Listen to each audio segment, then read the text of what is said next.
और इच्छा को पूर्ण करने के लिए जिस देवव्रत ने आजन्म ब्रह्मचर्य का संकल्प किया और भीष्म प्रतिज्ञा की कि मैं जीवन भर कभी गृहस्थ जीवन को धारण नहीं करूंगा, मैं जीवन भर ब्रह्मचारी बनकर जीवन में निश्चित रूप से धर्म के रक्षण के लिए अपने जीवन का समर्पण करूंगा। अगर जीवन में किसी हिंदू के सामने ये ऐसा संकल्प उठाने का और ऐसा अवसर आता है कि उसे जीवन को समर्पण करने का, जीवन के बलिदान देने का भी अवसर आता है, अगर धर्म रक्षण के लिए कभी ऐसा अवसर आपके सामने आए तो निश्चित रूप से वो बड़े सौभाग्य का दिन होगा।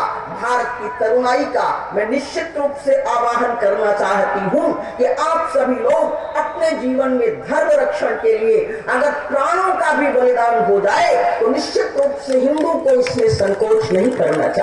मैं भारत माता का निश्चित रूप से सम्मान करती हूँ। भारत माता का सम्मान करने वाले जितने भी लोग हैं, चाहे वो अध्यात्म के क्षेत्र से जुड़े हों, चाहे वो राजनीति से जुड़े हों, निश्चित रूप से मैं उनका आदर करती हूँ। राजनीति मेरा विषय नहीं है क्योंकि ये धर्म का मंच है, लेकिन इतनी बात में निवेदन करना चाहूंगी कि कठोपनिषद ने कहा कि जब मानव के हृदय में रहने वाली सारी इच्छाएं त्याग दी जाती हैं तो मानव अमर बन जाता है और इसी धरती पर परमात्मा को प्राप्त कर लेता है। मुक्तिका उपनिषद ने कहा कि चारों वेदों को पढ़कर और 6 शास्त्रों को पढ़कर के भी वे अपने जीवन में भगवान की प्राप्ति नहीं कर पाते, परमात्मा का साक्षात्कार प्राप्त नहीं कर पाते, जिनको अपनी बुद्धि का अहंकार व्याप्त हो जाता है। कठोपनिषद ने कहा जिसने बुरे आचरण का परित्याग नहीं किया, जिसका चित्त अशांत है, जिसका चित्त असमाहित है, केवल प्रज्ञान से, केवल बुद्धिवाद से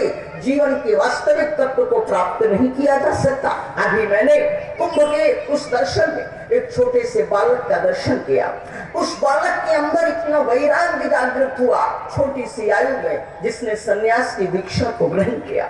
लेकिन ऐसे तमाम भारतवर्ष के छोटे छोटे बालक हैं, तमाम ऐसी बालिकाएं हैं जिन्होंने जीवन में वैराग्य के मार्ग को अपनाया।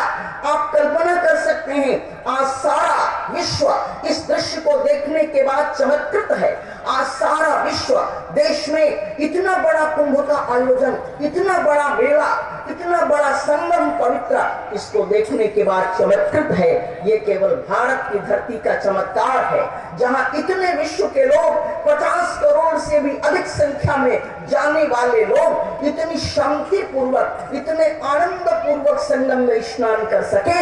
ये केवल भारत का ही आचरण है, ये केवल भारत का ही चरित्र है। दुनिया की कोई भी कंट्री इतना बड़ा संगम उपस्थित नहीं कर सकती। ये केवल भारत की विशेषता है। रामचरितमानस में आपने देखा होगा जिस समय भगवान श्री राम का राज्याभिषेक हुआ,